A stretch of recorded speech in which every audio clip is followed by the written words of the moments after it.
Hello everyone, welcome to Barca News. It is April 4th, 2023, and UEFA have set a deadline on when they will make a final decision on whether to sanction Barcelona or not in the Enriquez Negreira case. Also, Elche have filed an official complaint with the Royal Spanish Football Federation and La Liga to have the 3 points that Barcelona earned against them cancelled out for fielding an ineligible player. Finally, many reports are stating that Messi will be rejecting his renewal offer from PSG and that the Argentinian superstar will be leaving Paris come this summer. We have a lot to discuss, so let's begin. Hello everyone, welcome to the channel. My name is Mo, and we'll begin with the news that tomorrow is the big day. It's El Clásico day as Barcelona are set to face off against Real Madrid in the second leg of the Copa del Rey semi-final at the Spotify Camp Nou, where Barcelona need to either win or draw 0-0 in order to qualify to the final of the Spanish Cup. Now, Osasuna drew today against Athletic Club de Bilbao 1-1, but they had won the first match 1-0, so that brings the aggregate total score 2-1 in favor of Osasuna, so they have already qualified to the final, and now they are awaiting who their rival will be, whether it will be Barcelona or Real Madrid, but hopefully it will be Barcelona. Now the club have released the name of the players that have been called up for this match, and these players are Marc Ter Stegen, Ronald Araujo, Sergio Busquets, Robert Lewandowski, Ansu Fati, Ferran Torres, Iñaki Peña, Marcos Alonso, Jordi Alba, Frank Kessie, Sergi Roberto, Rafinha, Jules Koundé, Eric Garcia, Alejandro Valde, Marc Casado, Gavi, Pablo Torre, Arnau Tenas, Alarcón, Estanis, and Alex Garrido. Now, as I reported in a previous video, Frenkie de Jong was a huge doubt for a Clásico match after he got re-injured while he was recovering from his injury that he suffered before the international break. And now with the squad list, it's confirmed that Frenkie de Jong will miss the match against Real Madrid tomorrow, which is of course a big shame because Pedri will also be out due to injury, and we'll also see Andreas Christensen and Ousmane Dembele miss tomorrow's Clásico match, also due to injuries. So the big question, of course, remains who will Xavi field as far in the defense, who will replace Andreas Christensen, whether it be Eric Garcia or Marcos Alonso. And in the midfield, the question also remains on who will Xavi substitute Frenkie de Jong with, whether it be Frank Kessie or Sergi Roberto. I would love to hear from you, so drop a comment down below. Who do you think Xavi will start in tomorrow's lineup against Real Madrid? Now, in the pre-match press conference, Xavi was asked about who he thought was the favorite tomorrow, and he said, "Madrid are perfectly capable of winning against any rival. Madrid are still favorites over us. They are used to comebacks and have experience in two-legged ties. We will compete, but we don't feel like we have Madrid figured out. They haven't lost a cup tie in a while. They're the reigning European champions. That's why I call them the favorites. The pressure is more on them than on us." Now, Xavi makes a really good point. Just because Barcelona are up 1-0 in the total score, we should not discount Real Madrid because they do have experience in winning championships, and I'm sure they're gonna be coming tomorrow firing on all cylinders, looking to beat Barcelona because they have lost the last 5 out of 6 El Clásico matches, including the Spanish Super Cup final. So I think Real Madrid will be looking to redeem themselves, but hopefully Barcelona will be able to hold them off, and hopefully will be able to qualify to the final of the Spanish Super Cup. Now, Barcelona do have the advantage, of course, of playing at home, as the match will be at the Spotify Camp Nou tomorrow. And there's also, of course, the advantage that Real Madrid did play on Sunday in La Liga, as whether versus Barcelona, who played on Saturday. So Barcelona do have one more day of rest. And again, Barcelona are up in the total score. So hopefully all of this will be enough to see Barcelona qualify to the final. Now, Xavi was also asked about how he wants the team to play, and he said, "Our goal is to play like we did in the Super Cup final and La Liga game at home. That's the ideal match for us. I believe Madrid will be aggressive and will want to take the ball away from us. In the first Copa clash, they were superior to us in possession and control, and that is not what we want. We want to force them to play on their half, but we are facing a great team. I asked for personality from our players. Now, just like the dozens of press match conferences before this one, Xavi was once again asked about the Enriquez Negreira case, and more specifically, he was asked whether this case is talked about in the dressing room, and Xavi said, "Any matter off the pitch is not talked about in the dressing room. We are only talking about how Madrid plays. Not about UEFA, not about Negreira, not about Tebas. There's a Clásico. That's important enough. The goal since the beginning of the season was to win titles. I said that at the Joan Gamper Trophy. We have one title and now we want more, the league and the cup. We have to remember where we were last year and where we are now.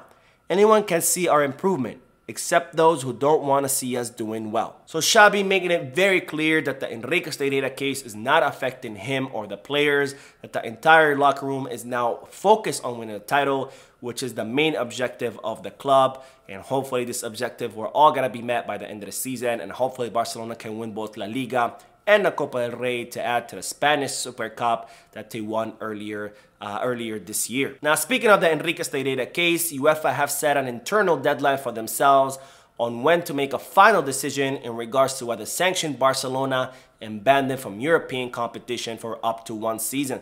Now, as I reported previously, UEFA have opened an investigation into Barcelona in regards to the Enriquez Negreira case, where Barcelona hired the former referee Enriquez Negreira while he was still the vice president of the board of referees. And even though there's absolutely no evidence that Barcelona attempted to bribe any kind of referees or try to buy any kind of influence, UEFA nonetheless have decided to open this investigation, and they have sent inspectors to Barcelona. They have visited the offices of the club, and they have requested several documents which the club granted them access to because the club have absolutely nothing to hide. Now, if UEFA finds that Barcelona violated the rules of UEFA, then they can sanction the club by banning them from European competitions for one season, which includes, of course, the Champions League and the Europa League.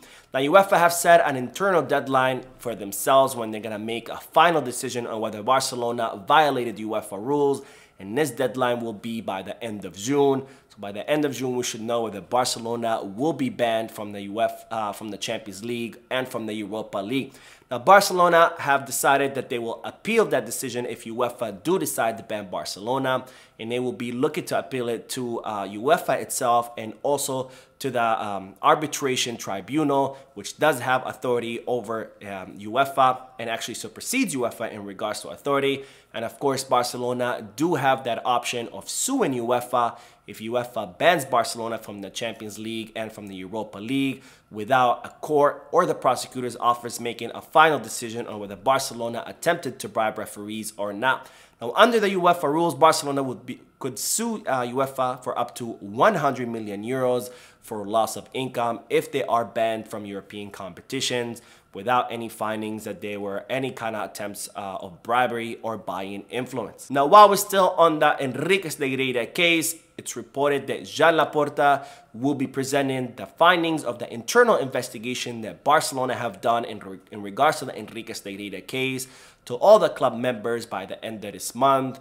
And while he will be explaining to all the club members what exactly transpired and what are the results of that investigation. Now, speaking of the Enriquez Negreira case, it looks like La Liga's president Javier Tebas is considering calling Joan Laporta in front of the La Liga's assembly for a mini trial in order to see what will be done in regards to Joan Laporta's post, because Laporta does hold a post in La Liga. So it looks like Javier Tebas wants to continue harassing Barcelona and try to depose Laporta from his post in La Liga by using the Enriquez Negreira case. Now, speaking of Javier Tebas harassing Barcelona, it looks like La Liga have scheduled the match against Atletico de Madrid on April 23rd around 4:15 p.m. And it looks like this was done solely to aggravate Barcelona because April 23rd is a holiday in Catalonia called Saint Jordi. And this is a day that's marked by a lot of festivities, concerts, and all kinds of celebrations in the street of Barcelona. And for the longest times, La Liga have always respected this holiday and not scheduled any matches on that date out of respect for Barcelona and Catalonia in observance of their holiday. And in fact, La Liga does this for all other teams because different regions of Spain have different holidays. So La Liga always look not to schedule matches on those holiday days when it comes to that team from that region. But this year, it looks like Javier Tebas and La Liga have decided to schedule the match against Atletico de Madrid on the day of St. Jordi. But more importantly, they decided to schedule it at 4:15 p.m., which is right in the middle of the day, in which when most of the festivities of St. Jordi will be going on. Now, Barcelona have reached out to La Liga to see if they can reschedule that day, and they will be making a formal request. And they are asking at least that if La Liga doesn't want to change the day, that at least to change the hour and maybe have the match played at 9 p.m. after all the festivities of the day are concluded, rather than have it dead smack in the middle, which just goes to show what a piece of crap Javier Tebas is and his absolute obsession of persecuting Barcelona and constantly throwing everything he has at them to make their life harder. Now, as if all of this was not enough, Elche have now filed an official complaint against Barcelona, wanting to cancel the results of the match between Barcelona and Elche, where Barcelona won 0-4, claiming that Barcelona fielded an ineligible player, which was Gavi. Now, we talked about this a few days ago in a previous video where reports came out stating that Elche were considering filing this complaint because there is a rule in La Liga that says that once a player's registration is canceled, that player is not allowed to play the remainder of the season. And as I said in that previous video, that rule does not apply to Gavi because the way Gavi got his first team registration was through a temporary court order. And once that court order was reversed, then Gavi went back down to his under-19 youth team, and he already had permission from La Liga to play this season with the first team. Now, La Liga and the Royal Spanish Football Federation confirmed this the same day that those reports came out. And in fact, it was also confirmed that Barcelona spoke to La Liga and to the Royal Spanish Football Federation the day before the Elche match and confirmed that they were able to field Gavi. And it looks like Elche also knew that Gavi was able to play that day because they also heard from La Liga and the Royal Spanish Football Federation. But nonetheless, this has not stopped them from filing this complaint, which is, of course, is absolute BS because Gavi was not fielded illegally. Elche know this, Barcelona know this, La Liga know this, and Royal Spanish Football Federation know this. Everybody know this, but Elche still have decided to proceed with this complaint. Now, this goes to show the tone that has been set in La Liga, where Javier Tebas has been harassing and persecuting Barcelona from day one, and he is the president of the Spanish League. Also, the mainstream media have also been constantly harassing and persecuting Barcelona with their constant false stories that are being ran in the Spanish media. And it looks like all of this has set a tone in La Liga, pretty much opening the doors for anybody to go after Barcelona. And it looks like Elche have also joined this club by filing this frivolous complaint, knowing dang well that there's absolutely no case here, that Gavi was not fielded illegally. But nonetheless, that hasn't stopped Elche from harassing Barcelona. And I think that this is getting out of hand and is absolutely shameful what's going on in the Spanish league. Now, on to the news that several reports are now confirming that Messi is set to reject PSG's contract renewal. Now, Messi's contract with the Parisian club will expire at the end of the season, and PSG had extended a renewal offer for Messi. And now several reports in France are confirming that Messi is set to reject this offer because it looks like PSG requested that Messi reduce his salary by 25%, and it looks like Messi's father, as his agent, was actually looking for an increase in salary, not a decrease. So it looks like Messi will be rejecting PSG's offer for renewal. Now, another reason why Messi will be rejecting this offer is reported because Messi is now getting tired of all the PSG fans constantly booing him and whistling at him, and he feels like he has been unjustifiably targeted because he's not the sole reason for the failures of PSG, but yet he has been carrying that burden on his shoulder, where every time PSG lose a match, he is the only player to be blamed, even though that whole squad of PSG is completely dysfunctional and they haven't been winning games because they have a terrible defense and they don't really have much of a playing strategy or any kind of chemistry between their players. Now, this report that Messi will be rejecting the PSG's offer has been confirmed by several reporters in Argentina who are close to the entourage of Lionel Messi. So it looks like the Argentinian superstar will be leaving the French capital at the end of this season. Now, another news that has came out, it's been confirmed that the Saudi club Al Hilal, which are the arch rivals of Al Nassr, where Ronaldo plays, Looks like Al Hilal have made an official offer to Lionel Messi, offering him a crazy contract worth 400 million euros a year. But of course, several sources are confirming that Messi wants to stay in Europe. So I don't think Lionel Messi will be going to Saudi Arabia next season, but who knows, maybe he'll go there in the future.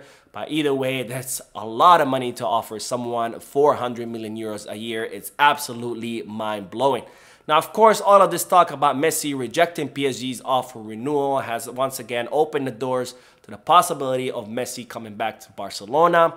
As reported previously, Barcelona are considering or are studying what their chances are of being able to make an offer for Lionel Messi. But of course, we're going to have to wait and see whether this works out, because even though it's been confirmed that Messi wants to come back to Barcelona, it's going to be very difficult given the financial situation of the club and given Javier Tebas' total obsession with putting roadblock after roadblock in the way of Barcelona. Now we will end today's video with the news that Ansu Fati's agents have reached out to Barcelona, and it looks like they have demanded that Abde be given guaranteed playing times if he is to stay at the club, and if not, the Abde will be asking to be offloaded come this summer. Now Abde is of course right now on loan with Osasuna, with no option or obligation to buy, so he will be coming back to Barcelona at the end of the season. And Xavi has considered giving Abde a chance during the summer preseason to see if he can earn his spot on the first team.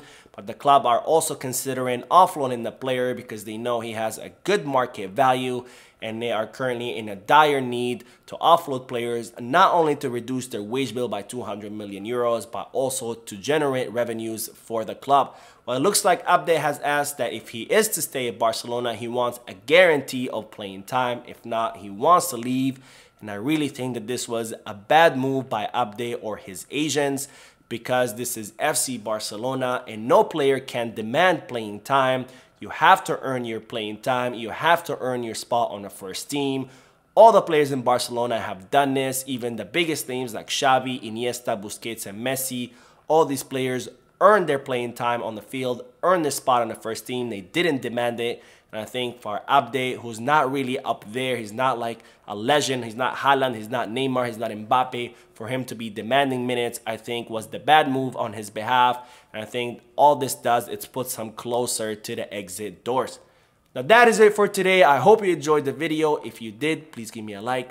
Also, I would like to invite all of you to please leave a comment down below, giving me all your thoughts and opinions about all the news that I share with you. And finally, I would like to invite all of you to please subscribe to the channel so you can stay current on all the latest news in regards to our beloved club, FC Barcelona. Thank you for watching. I will see you in the next video. And as always, Visca Barça.